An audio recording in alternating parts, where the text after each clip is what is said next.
From Insipidly Vapid Productions, this is Going In Blind. I'm Morgan Jenkins. Welcome to episode 4 of Going In Blind, a tabletop role-playing game where each week a group of vision-impaired players sit down at a table, roll a few dice, and together tell a story. Come for the adventure, stay for the giant owlbears. Previously on Going In Blind, Gallic, the Dwarven Cleric, and Linker, the Momentous, were travelling through the Neverwinter marketplace when approached by urchins. Deciding to assist these kids in their search for food, a distraction was attempted in the form of a fist fight. When that didn't work, Linker took a more direct approach and set fire to one of the nearby stalls, which in turn spread and began burning down half the marketplace.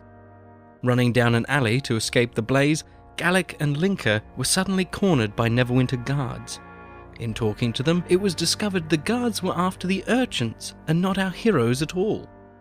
Linker had almost convinced them to let the party go when Captain Braxus arrived, had them arrested, and taken to the peninsula, the site of Neverwinter's prison. At the front of the prison, Gallic and Linker were handed over to Corporal Jessup, an old cantankerous man who took them to the 4th cell in the 2nd block to wait until needed for questioning. Will our intrepid and trapped heroes survive questioning? Will they escape? And will these other characters in themselves be relevant to the plot in any way? Find out on Going In Blind.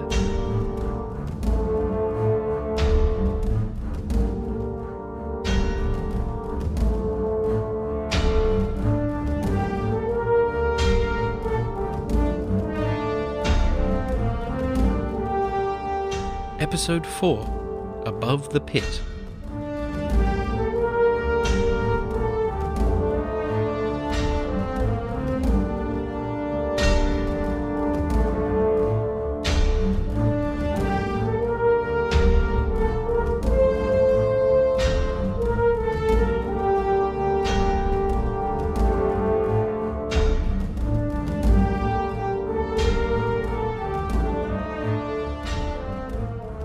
Still being held by the back of the neck, Gallic and Linker are taken into the 1st level of the Neverwinter prison, a stone building in the form of a single corridor that spirals down 3 rotations or 3 levels to the deepest part of the dungeon, the pit. On the left-hand side of this corridor, 24 to a level, are cell blocks, rooms that themselves have 4 or 5 iron-barred cells lining the left wall. The iron bars are old. These cells hail from a time when the prison was a keep, an outpost standing on the peninsula, overseeing the mouth of the Neverwinter River as it wends its way up through the centre of the city. A formidable icon guarding the seaside entrance of Neverwinter from pirates, invading armies, and acting as a lookout along the Sword Coast. Post-Spellplague, the keep became rubble, entire sections of it swallowed by the earth, and was rebuilt and reformed as a prison, mostly underground. The cell block that they are in is small, 4 meters wide and 8 long, with a single torch ensconced on the wall to the right and 5 cells along the left. Each cell is recessed into the stone, with bars on the front. The ceiling is low for humans, occasionally brushing the tops of their heads, scraping and clanging against guards' helmets. But for the dwarf and the halfling, it's practically palatial in height. Would you like to do a perception check for me? I would. Which is just a d20 if you have Yep. one. I don't know much. You notice that you are in a room that appears to be made of stone. You got an 11, so... Gallic, the Dwarven Cleric, still wearing all her gear, so confident was Braxus they'd be no threat, clutches her holy symbol as they march past the cells. The 1st cell contains nothing more than some straw strewn about, and the 3rd cell is the same, except the straw is piled near the back, either as a bed or to soak up some sort of once vital liquid, if the dark brown stains on the floor are any indication. The 2nd cell seems to contain 2 creatures, one dwarven and one, I guess you could say, human, gaunt and crooked and huddled in a corner, covered in naught but a dirty loincloth. Taken past these cells, to the 4th one along, Gallic and Linker are unceremoniously shoved forwards and into the cell, the iron clanking shut behind them. And you are now trapped, or so it would seem, in this cell. So what are you in for? Gallic asks their fellow prisoner, a middle-aged human who takes up the straw-stuffed sack on the ground that serves as the cell's only bed. A seedy-looking fellow with shoulder-length, lank brown hair, bloodshot eyes glaring out from between the oily strands. As he shifts his weight forward, the light glints off what may have once been silver embroidery on his once noble clothes, but the dirt and vomit long ago covered anything noble about these shabby, frayed pieces of cloth. He seems to be in some mild discomfort, and very much hungover. I got a little bit too vocal about Minton mercenaries at the wrong inn. Ah.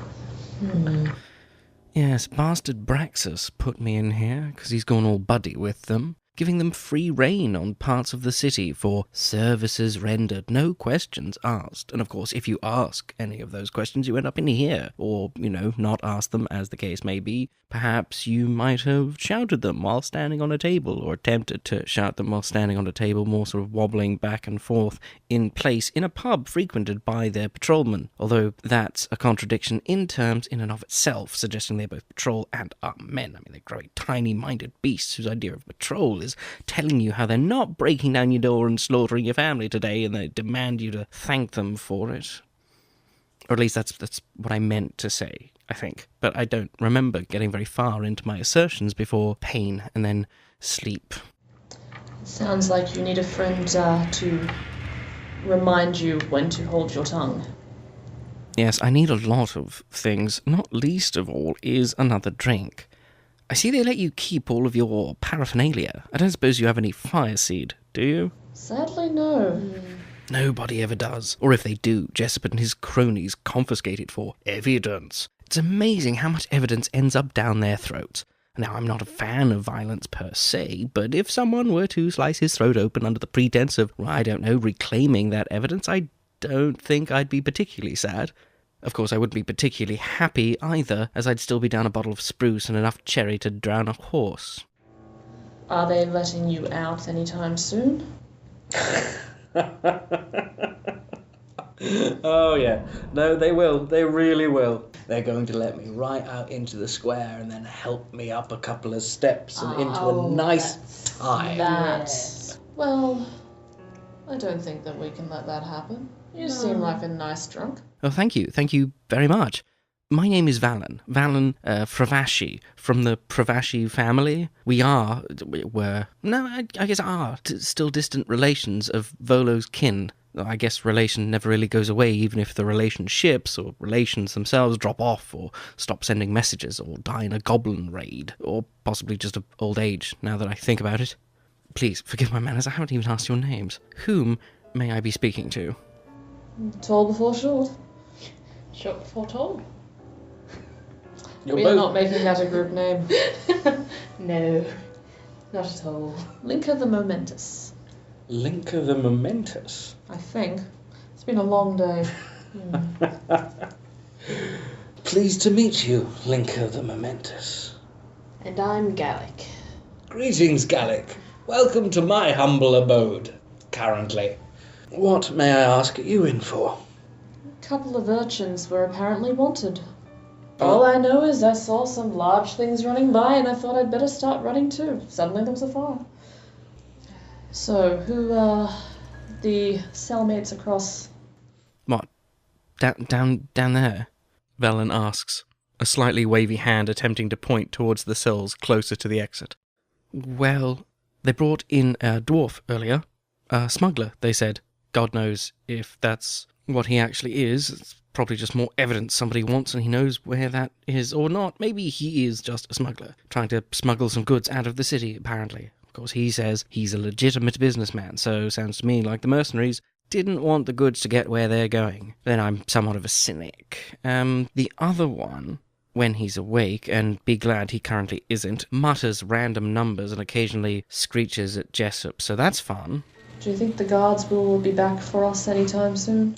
Oh, yes. I mean, once it's your turn to be questioned, they'll come get you. There are two. Well, there are more, but there are two that do the rounds up here above the pit.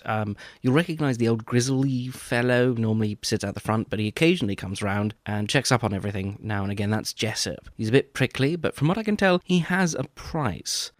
The young one is still idealistic, genuinely believes in truth, justice, and the never-ending way, but he doesn't come around nearly as much. When they said they were going to question us, they meant something else, didn't they? Whatever could you mean?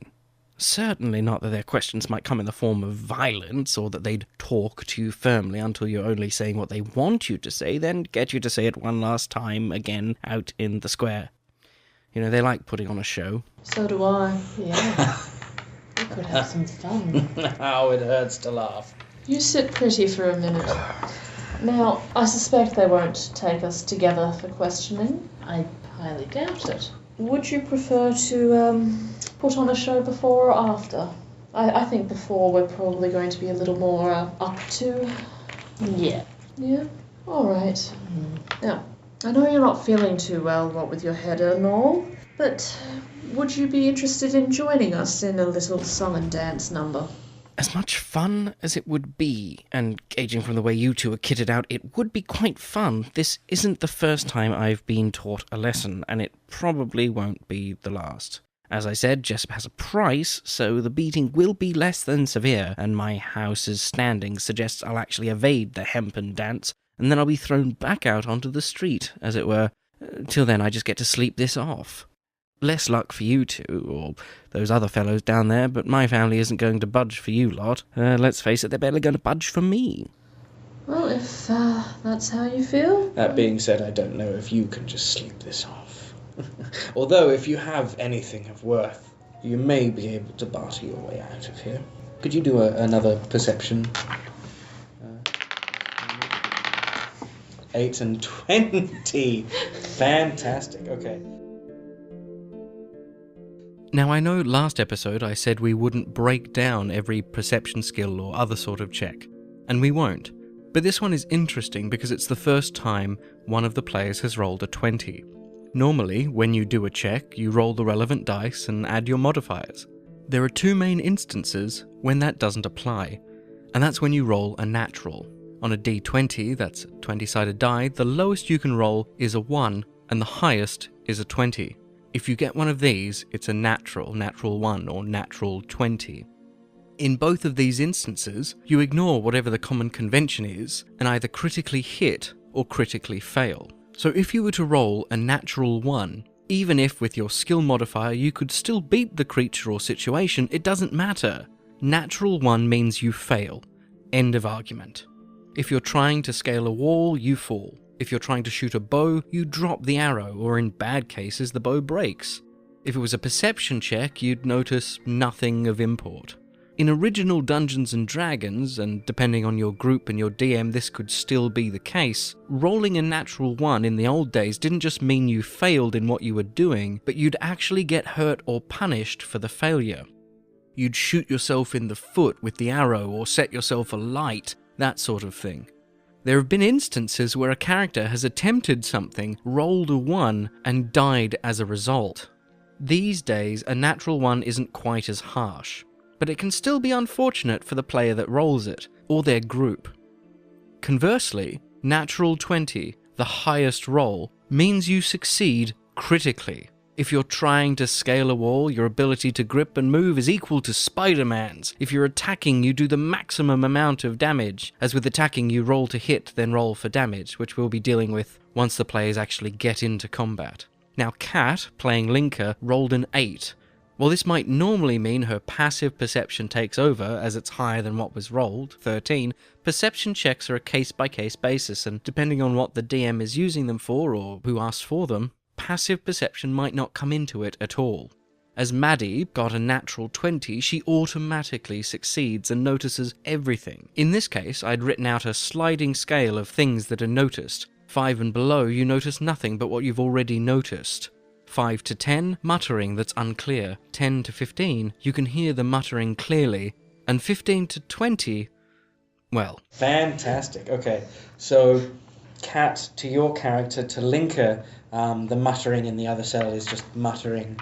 You can't really tell what's being said. You're just hearing these noises in the other cell. And the dwarf is very, very quiet. But Gallic, you can sense the other two presences in the second cell along, and you hear the muttering that the fellow is saying, and you're hearing him, and every now and again you're sort of just muttering, and as a guard walks past the door, you hear him shout out, "I'm in the wrong cell!" But he's repeating, when he's not shouting that out, he's just repeating the same couple of phrases over and over and over again. And the phrase, you hear him muttering it, and it's, "Once through the door, it's 2, then 4. Find the knife, give your life. Block out the sun, and your flight's begun." And he just says that over and over and over again. You feel a very sort of basic level of magic, and you can't quite tell what sort it is, but it seems to involve possibly blood magic, and this feeling is emanating from the stone wall behind you in your cell, and you don't notice it in any of the other cells, but it's happening in your cell. And while you notice this again, he keeps muttering and muttering. "Once through the door, it's 2, then 4. Find the knife, give your life. Block out the sun, and your flight's begun." And he keeps muttering and muttering and muttering. I'm just trying to think how we can get them up here for a nice little visit. Would it be possible to charm the guards? Yes, to have a party in here? Oh yes, quite possibly. They haven't come around yet, but they'll probably be around soon, from what Valen was saying. Would detect magic, I know you said there was a magical presence, would using detect magic be of any benefit, especially with others being around?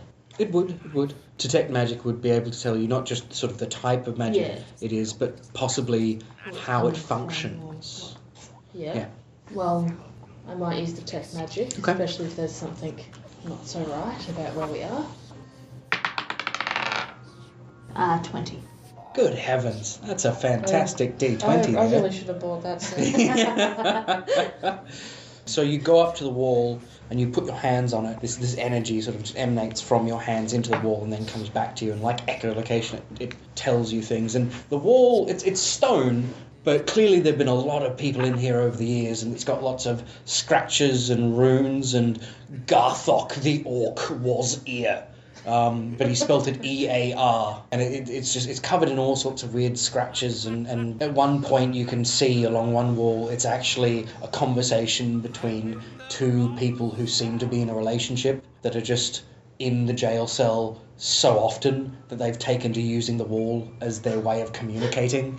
You know, if you had more time you'd probably read it, but as it stands, the two symbols that really sort of shine out to you, there is a symbol of a dagger, a very ornate looking dagger carved into the wall, and it pulses with a deep red as if calling out for blood. And the other is just a very sort of almost childlike drawing of a sun. It's a circle with a lot of lines coming out of it. And these two symbols seem to exist either side of something that was sort of a space on the wall that could be the size of a door, if there were a door there. And that is what you detect. And these symbols seem to work together somehow. Well, I don't really want to do too much until we get the others up with us. Would having our cellmate moved be an issue? It shouldn't be an issue. How would you be swapping them? No, I'm trying to decide between, we are small, he is big, he is threatening us. We want to be able to answer the questions, please. But that leaves us with the scrawny human. That's fine. You might be able to convince the guards. I'm just trying to think of another plausible way. Yeah. Because we want to swap ain't gonna happen. Well, it might if you can be convincing enough. You do notice that while the bars themselves are quite strong and the lock itself looks very flimsy. Well, I'm happy to wait for the guard to come around for a moment. Yeah. So you wait, and as you wait, you hear the crazy guy still muttering, but you tune it out after a while, and it just becomes white noise in the background of the cell until you hear the sound of someone at the door and the clinking. As the door opens, the players recognise Corporal Jessup, haggard and uncaring, the guard from the front desk who locked them in here on Braxus's orders, doing his rounds and muttering to himself. Check on the prisoners. You check on the prisoners. You know, as he walks past the second cell, the guy's right up against the cell. I'm in the wrong cell. I'm in the wrong cell. He smacks his knights, his guards stick up against the fellow's hands that are around the bars, and he screeches and runs to the back of the cell and keeps muttering there. And he walks along and gets to your cell. Is it all right? No trouble here? Excuse me, my lord, if it doesn't trouble you too much, I was thinking, with so much noise and trouble from that guy, wouldn't it be easier if we were all in the one cell? There would be less for you to check, and maybe we can shut him up. If I needed him shut up, I'd shut him up myself. Don't need anything from you. You're fine where you are. Of course, my lord, we are fine. I don't wish to be a bother.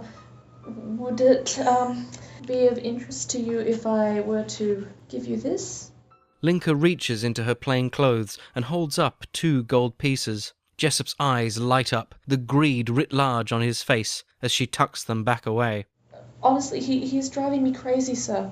I just want him to be quiet. I'm so scared, and I'm sorry. May I roll a persuasion? You can. 15, yeah. Now I'm assuming you're back a bit from Yes, from the I'm bars. cringing away. Yeah. Okay. So rolled a 1.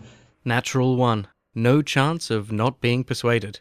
Forgetting any sort of etiquette of trying to get the prisoner to come forward, Jessup quickly hunts through his large ring of keys, his mind laser-focused on these 2 pieces of gold and what they could buy. New boots, polished armour, swapping assignments, and getting back out onto the street. He unlocks the door and slides it across, slides the door open and steps into the cell. Again, Linka flashes the gold. Only 1 piece this time. So, I will give you this, sir, and if you will bring them in here, I will give you some more. He grabs the gold, heads back out, leaving your door unlocked because he's so focused.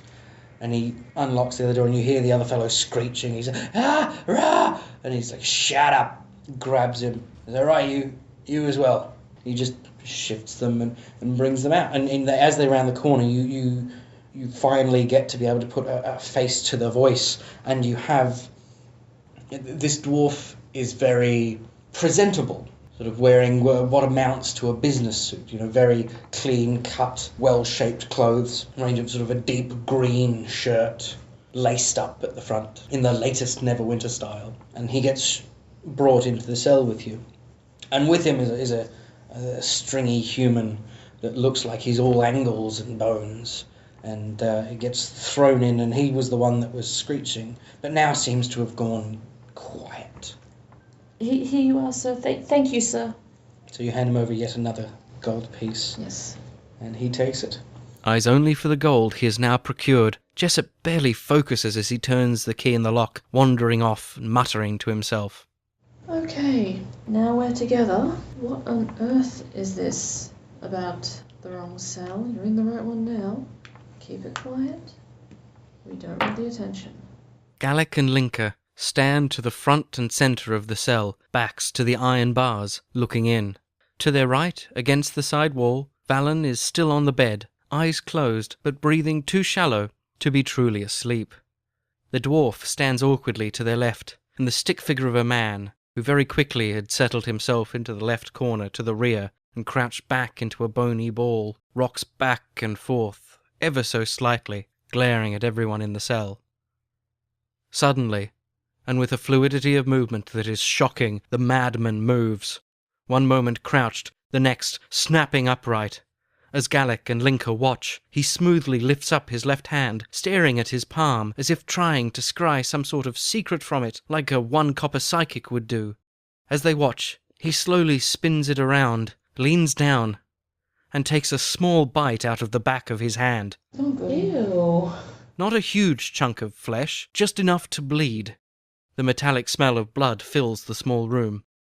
Turning to face the back wall, upright and showing no emotion on his face, no hint of the pain he must be in, the man lifts up his bleeding hand and places it over the symbol of the ornate dagger. And then he stands there and holds it there, and holds it there, and nothing's happening. And the blood is just pouring down this wall at this point, and it's already started to reach the bottom of the wall, and a couple of bits are dripping down his arm. And he's starting, because he was quite thin to begin with, he's already starting to look a bit woozy. And just when you think he's about ready to topple, he takes his other hand and slams it as hard as he can on top of the image of the sun, covering the entire image with his hand. Suddenly, the entire wall undulates from top to bottom, behaving as if it were liquid instead of stone, and a wave of energy had travelled through it from unknown origin. Before this has finished happening, as soon as this wave passes over his hands, the man topples forward into the wall and continues, and is gone. All that is left is the wall. Well, let's shut him up. We should see what's behind there.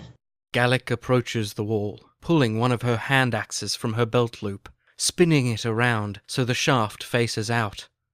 She puts the shaft up against the wall and pushes it forward. Like the man before it, it glides through the wall with no resistance.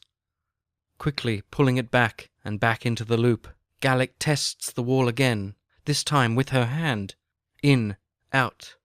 No damage. It is an illusion, and where once there was a wall, there is now naught but an image, a projection of the wall. Any opinions? I think we should go through. Alright, we're going through the wall. Lovely. Linka throws a piece of gold to Valen. Yeah, I'm leaving him a piece of gold, because otherwise it's going to look a little odd for him. So Valen takes the gold. May we meet again in more pleasant circumstances. Thank you, Linka the Momentous. I will remember this, and may we indeed meet again. And through the wall we go. Yep. And through the wall they go. What will they find on the other side of the non-existent wall? Where did the existent one go? Will Jessup get his transfer? Is the hungover guy important? And who is that dwarf? Will they take him up on his offer? Has he offered them something? Will he? Was it cut for time? Who even knows? And what was up with that crazy guy? How long before someone notices they're missing? Will any of these questions be answered? And how many of them are just rhetorical? Find out next time in Approach a Sleeping Dragon, Episode 5 of Going in Blind.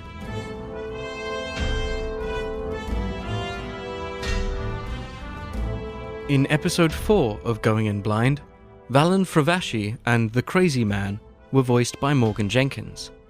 Our theme music for Season 1 is Crusade by Kevin MacLeod. Our previously on music is Black Vortex, also by Kevin MacLeod. To find out more about his music, head to incompetech.com/music/royalty-free.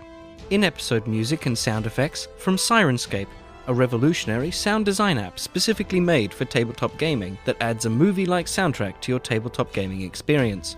Check them out at www.syrinscape.com. Please subscribe to us on iTunes, rate us, comment, share us with your friends. Whatever you can do, it's a big help. You can get in touch with us through our email, goinginblindpodcast@gmail.com, on Twitter @goinginblinddnd, Facebook /goinginblinddnd, or visit our website, goinginblindpodcast.com, to check out past episodes, our custom character sheets, the modules we're running, notes on the games, and much more. Going in Blind game sessions are recorded at Vision Australia Kooyong. Going in Blind is edited and produced by me, Morgan Jenkins, and is an Insipidly Vapid production.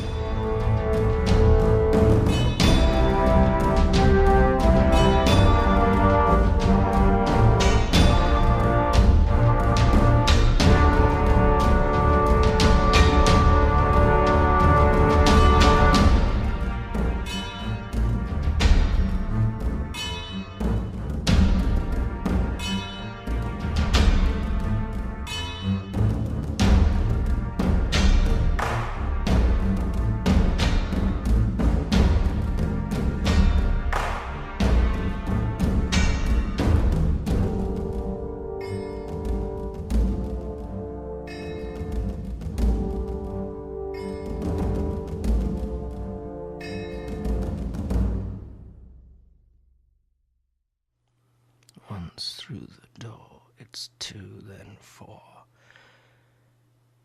Find the knife, Give your life. Block out the sun, and your flight's begun.